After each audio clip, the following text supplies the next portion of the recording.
Guru, man. Love them waves, man. Good night. Now, back to Steiny and Guru on 95.7 The Game. All right, John Dickinson in the house now, and he'll be in the house tonight at Chase Center. Warriors Game 3 against the Sacramento Kings. But first, I'm so irritated. Because we all love each other. Go ahead, Goo, maybe. I don't know if JD knows this. No, he knows it because he gave it to me. Oh, okay. And then I went and verified. Not that I need to. Yeah, start with Before we get to you, JD, how many texts can you tell the American public here in the Bay that I sent you? Kawhi's back. Kawhi looks good. Kawhi's back. And bam, you tell me he's out. Knee sprain, JD. If it's not him, it's PG. Just blow the whole thing up. Can you believe all that compliments that I given him? He's out. PTO league. I think it all comes back to yesterday and something we were talking about in the NBA. Oh, my goodness. The Clippers, I know, every team has a logo or has an abbreviation. The Warriors, it's GSW. For the Kings, it's SAC, when they appear on TNT. The Clippers need to change theirs to PTO because they're the PTO Clippers in a PTO league. Adam Silver can take the place of Jerry West in that logo. Wow, and next year we can just go red, white, and blue for the regular season. PTO. Incredible, man. And on to Cincinnati. And it almost, I'm going to say this Royals. before we get to him. We're going to fire off Steiny. It almost makes you marvel at Clay. I mean, he came back, he had his trials and tribulations, Jay, but he overcame them and he was there. These two dudes, I'm going Paul George, and it's maybe not their fault, and I'm going too rough. Once your body, it's like a car, Jay. Once the tranny goes, the alternator's next. I mean, maybe Kawhi, this is just what it's going to be, man. Quite possibly. And look, he's won a couple of championships with two different teams. And I think, let's just be honest, he's probably making a business decision. And that's his right. Wow. But let's not pretend it's not what it is. Like, if he's injured and he doesn't feel like he can go and or doesn't want to risk any kind of future money or ability to play, in future years, like that's his decision and that's his right. But that doesn't make you immune from being questioned about it. And so that's sort of where I disagree a little bit. But again, I don't want to waste too much of our good time today on all of that. Yeah, and we've exhausted the should Draymond have been suspended, should he not, what's up with Draymond. But there's an issue of playing a game without him. And in Game 2, when he didn't play those last 6 or 7 minutes, I mean, their defense was the worst it's been all series, which you would figure. So how are they going to win a game without Draymond Green against an offense this good? Yeah, I mean, make no mistake. The Warriors right now, guys, are in big trouble. And it's on them to prove to themselves, to everybody else, that they're no longer in big trouble. And the way that they do that is by getting a win in this game tonight. And as Steve Kerr told Dibs and me yesterday, it was one can flip it. It only takes one. And I think, the Warriors need to make the Kings feel some pressure in this series. Make it as if they aren't playing with house money, because I think the Kings in these first two games, as they've progressed, it's felt more like they're playing with house money. Make them feel as if they have something to lose because they've been able to get the 2-0 series advantage. But as far as the specifics of your question, I think tonight is more about it being an offensive game. It might have to be an offensive game for the Warriors. The Kings have been a very loose defensive team this year. We've talked a lot about that. They've played a lot of 130 to 125, 125 to 120 type games. And with the Warriors' ability to score at a higher clip at home and without Draymond Green, I think aside from being physical on Sabonis, which has to be a big part of the Warriors' game plan, I think they almost have to go into the game tonight thinking they might just have to outscore the Kings, which is the way most teams are able to beat the Kings, at least throughout the regular season. And how does Steve Kerr go about doing that? Does that mean he rolls with Jordan Poole in the starting lineup, or maybe Dante DiVincenzo? But they're going to have to get into their offense a little bit quicker, prevent some of the unforced turnovers, and I think really be an efficient offensive team while competing. The Kings haven't always been great in this series defensively, but their competitiveness has been unwavering. And so I think the Warriors still have to bring that to the table and still have to, on the boards, be extremely physical and try to draw a little bit against Sabonis, who's gotten away with some stuff. So you got to be physical with him, but I think the Warriors would almost benefit for a more loosely played game top to bottom in Game 3. Jay, I kind of borrowed that and told Steiny about because it kind of was a compliment. The Kings aren't a great team, but defensively, but they're playing their ass off. Now, this is why I love Steiny. Steph, and you know me, Jay, I know it starts and ends with the stars. Steph Curry has been kind of missing in crunch time. He's 9 of 27, 30% from three, but when you look at points per game, 29 a game. I told Steiny it doesn't feel that way. But to piggyback off of what you said, JD, it's got to be an offensive game. Steiny was adamant that it starts with Curry. I get that, but why I'm worried is, Jay, it's got to be everybody else with their A game offensively. And with that said, who do you think's the mystery starter? Yeah, there's a couple of options, and I don't know. I know I said to you guys yesterday. I heard you with Coach. Yeah, you guys were grilling him. If you want to get Kuminga going, I think your best chance to get anything out of him would be to start him and play him with better players and instill some confidence in him. The sense that I get, and I could be wrong, but the sense that I got from asking Kerr yesterday, and Dibbs and I were trying to pepper him with some semblance of an answer, it doesn't sound like his confidence level was high in Kuminga. That's just my read on his words. He went out of his way to praise Jordan Poole's ability to look better. I think it comes back to, physically he's looked better the last couple of days on the ankle. I should be more specific in how I state that. So maybe they're just going to roll with Poole and Steph and Clay and really try to play an offensive game. Wiggins at the 4. I think you can get away with that with Harrison Barnes and Keegan Murray as far as the defense goes there, and try to put Wiggins on Fox, and Looney handles his own against Sabonis. So I'm kind of thinking it's either Poole or DiVincenzo. I think you keep Gary Payton II as that first sub in, and then we'll see on Kuminga. He probably is going to have to play a little bit, even if Kerr doesn't start him, but playing him a little bit to this point on the road hasn't worked. Maybe getting in there with the home crowd changes things a little bit, because despite how badly he's played, Chase Center always does get a little bit of a buzz when he gets up and walks to the table and the PA announcer announces him coming into the game. John Dickinson joining us on 95.7 The Game. He's our Warriors and all things sports reporter. He'll be at Game 3 tonight. He didn't do a bad job, Guru did, but here's what I was saying, JD, and it's a perfect point because I'll use the 1 o'clock hour to reset. Okay, so the last day we've been talking, here's my thing. There's a guy we haven't been talking about. We haven't been talking about him for a week. We've talked about Kuminga playing only 4 minutes, and can he give him something? We've talked about Poole and the injury. Draymond, of course, dominated talk the other day. We've talked about Wiggins. Hey, he's looked better than that. And I've said, wait a minute, there's a guy we haven't talked about, and it's Steph Curry. And he's been outplayed by De'Aaron Fox. He's got 10 turnovers in the first 2 games. He's vanished in crunch time, and his three-point percentage in this series is not good. I'm like, they're down 0-2. This is like Steph Curry has got to be Steph Curry tonight. Bottom line. No doubt. No doubt about it. He's got to be more aggressive. Like all this other stuff's around the edges.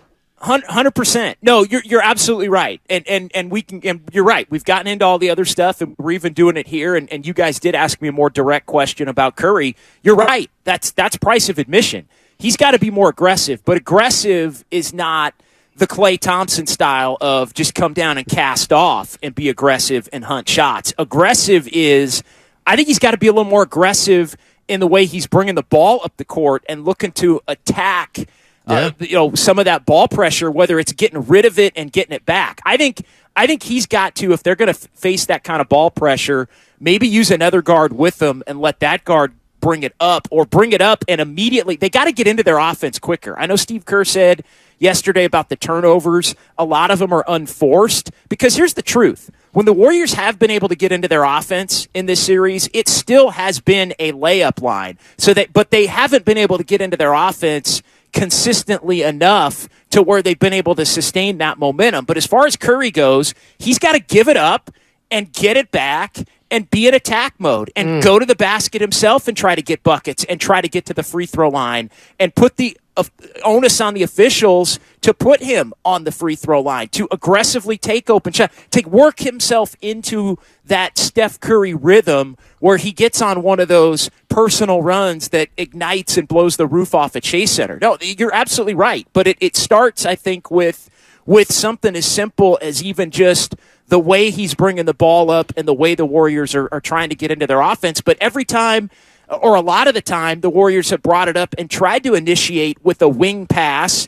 They're throwing the wing pass out of bounds, or they're throwing the wing pass and a guy's coming for a dribble handoff and they're loose on the handle and the ball's going the other way for the pick six type turnovers. I still think the biggest single stat in this series is points off turnovers. In 2 games, it's 41-14 in favor of the Kings in points off turnovers. It was 25-9 in game 2. That has wrecked the Warriors' ability to make the Kings pay for the reality, which is they are not a good defensive team, but the Warriors have been unable to make them look consistently enough like the bad defensive team that they really are.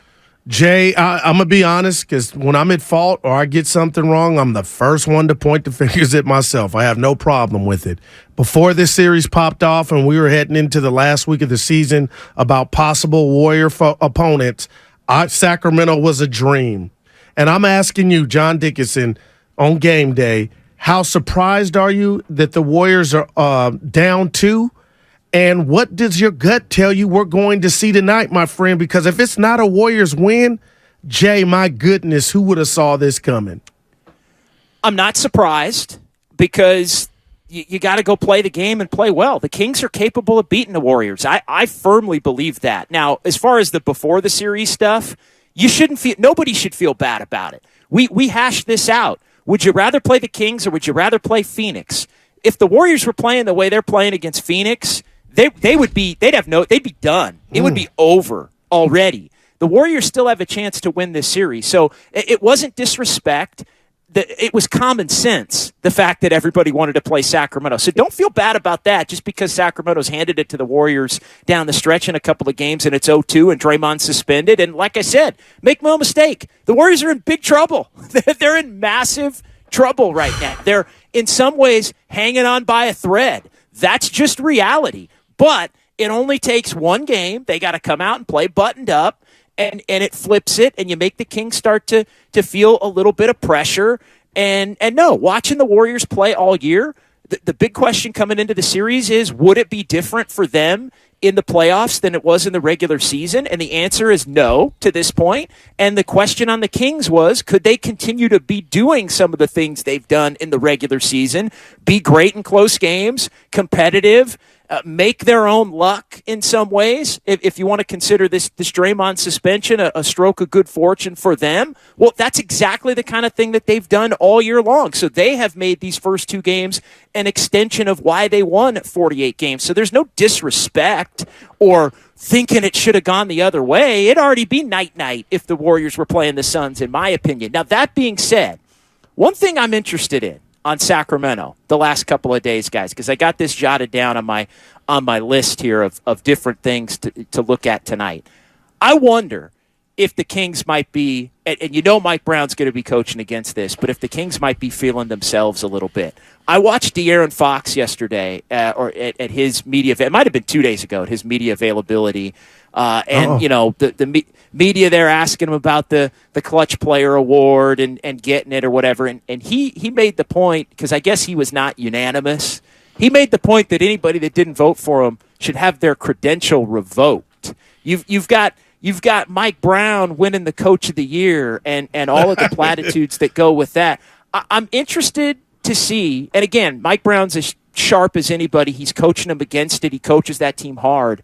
I wonder if the Kings are feeling themselves a little bit. How they've been hearing about how great they are for the last 3 days, and not maybe from the national media who have shifted the focus to Draymond, and maybe there's some excuse as to why they're not getting their cred. But the one thing I think that gets mistaken in that conversation, fellas, is the Sacramento local media, who's just been propping them up and telling them how good they are and making it out as if they're doing this to the 73-9 2016 Warriors. Sounds like Bay Area media I know, too.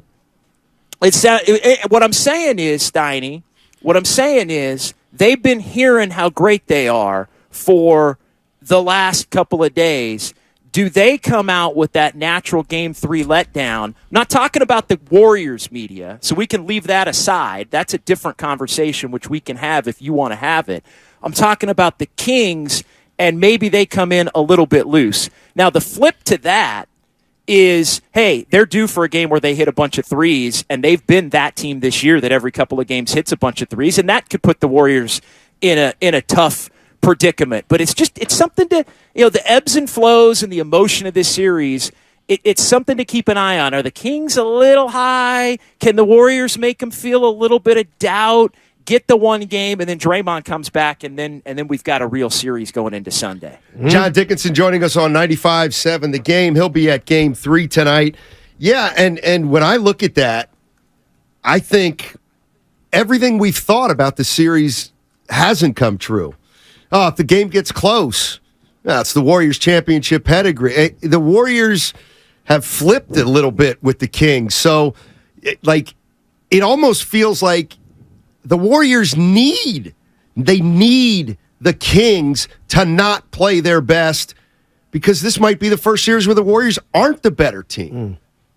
Yeah, no question. I think what the Warriors are kind of counting on, I think, is the things that they've done well in the first 2 games. They're going to continue to do well, and they're going to do some of the things that they haven't done well better, and that's going to be enough. I think that's the Warriors' sort of mentality on this. But the flip side to that is kind of what I was getting at with the three-point shot. The Kings have some things that they haven't done well in this series that are part of their DNA this season that they could do well. It's kind of in some ways like a lot of the playoff series when you flip the script as to the Warriors over the years. The Warriors had series where, they hadn't played great, but they had done enough in big moments, and they were up 2-0, but they hadn't really played well yet in some ways. And when they did, they were able to blow the doors off the series. So I'm kind of with you, Steiny, in the sense that, and I think that's why this thing really is, until the Warriors can prove otherwise. And maybe the Kings are part of that, not playing quite as well in certain areas or continuing to not play well, why the Warriors are in the trouble that they're in, down 0-2 at home without Draymond Greem. I think that's all fair. Yeah. Jay, and let me tell you this, the great Raymond Ritter, when you and Steiny were doing the pre and post, said, Goo, it's a make-or-miss league. And Andrew Wiggins has played 33 minutes. He's 3 of 16 from deep. That would be the only area, and I understand it. He's just back. And it's going to be different building. You're at home.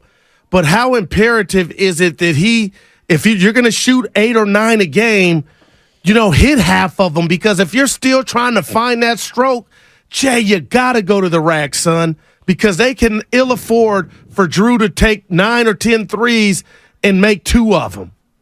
Yeah, 2 of 8 ain't going to cut it. The 2 of 8 has got to be 2 of 5 if it's going to, or 1 of 4 if that's what it's going to be, and not be a great percentage. So I do think he's going to have to make the adjustment a little bit. I also think maybe, and they've done a good job of this, I think, at times, again, when they've been able to get into their offense, putting him in little ISO positions to be able to attack and get 2s. I think the Kings have had trouble with that. I think he's gotten out on the fast break. We talked about the 2 layups. Even posting him, Jay, missed. He's been killing them a little bit. Yeah, no, and I think that keep going to that. I mean, I think the Warriors will keep going to that. When they've been able to get inside, they've kind of had their way. They just haven't been able to do it enough, and they haven't been able to do it enough without making mistakes. And the mistakes that the Warriors have made, again, part of it is the Kings putting the pressure on them, but the mistakes that they've made have led to those little 6-0 runs that we've talked about that have always kept the Kings feeling good about their position, even if overall they weren't playing well. But yeah, if he's not hitting, he's got to keep attacking and look to keep the ball moving. Jay, I got to ask you a question, man, because in sports we say if you're hurt, don't play. We don't want to hear any excuses. And to Jordan Poole's credit, I'm still seeing the fall downs, but I saw him run into Mitchell, and I saw that foot bend the other way, and I'm like, oh, boy. But to his credit, he hasn't mentioned it at all in regard to his porous play. Did he talk about that yesterday or today about just where he's at? Yeah, you know what? I'm not sure if he spoke within the last couple of days, to be honest, because I've been in for Willard the last couple of days, and they didn't have practice 2 days ago. I know Steve Kerr mentioned in his media session and with us yesterday that Poole looks a lot better physically and that, he really tried to grind it out Monday. And, I think Kerr, saying it without saying it, he probably, maybe shouldn't have played Monday or wanted, but felt he wanted to grind through it, or they kind of didn't have a choice because they needed him. Even for those 10 to 15 minutes. But I do think that's one thing to keep an eye on is the fact that the Warriors are saying that he's healthier, although, you guys have seen the injury report, and I don't know, with Wiggins and Peyton popping up on it, I mean, I think that's probably much ado about nothing, but you never quite know. It, yeah. Yeah, you never quite know when somebody comes up as questionable. And I think with everything going on with Draymond yesterday and Bob Myers talking to the media, it was something, one of those little details that was kind of missed. Steiny, and I'm not coming down anybody's road, but Steiny is a longtime beat guy. Even in the chaos of a busy day, you still got to ask that mundane question like, hey, did everybody make it through practice? Is everybody good to go? And so it kind of slipped through the cracks, and we let it slip through the cracks in that interview, and then the injury report came out after Steve had already talked, and now you're kind of wondering what's going on with those guys all the way up until 5:15 when he meets again tonight. Let me. We got about 2 or 3 minutes, but let me ask you this. Here's the one thing that I've been thinking is, and tell me what the Warriors can do if anything. When you've got a guard who's a hell of a guard, usually you want to either take the three away or protect the rim. The problem with Fox is he loves the mid-range. Like, very few players like him like the mid-range. Well, you know what? It's not, you can take away a guy's three, and you can rim protect, but it's really hard to stop a guy from taking a mid-range shot. Is there anything the Warriors can do? Yeah, that's his game. That's where he's most comfortable. It's why he's diced him up, and it's why he's diced the league up, in particular in the fourth quarter this year. I think the Warriors are going to try to play more of a matchup zone and it's funny. Mike Brown said yesterday at the Kings practice that he's expecting the Warriors to play more zone without Draymond Green. So I think that's kind of the go-to, but here we are again. Mike Brown knows it's the go-to. I think more of a switching, make sure everything's covered. You got to be careful with that with the three ball, but I think it's more of a always making sure there's somebody close to Fox and somebody able to step up on Fox in that mid-range. But the problem is you can't let the offensive players get behind you, and you can't let that one pass turn into a wide open three if the Kings ball movement is good. And that's the one thing the Kings really haven't done in this series to this point is make those wide open threes. So if you start looking at different ways you can take Fox away, you do, if you're the Warriors, make yourself more vulnerable in other areas, including the potential for either Sabonis to dominate or their three-point shooters to get rolling. Great stuff, JD. Thanks. It should be a great night at Chase. It's going to be a lot of fun, and we'll catch up with you tomorrow, I'm sure. Oh, sounds good, fellas. Appreciate it. All right, that's JD.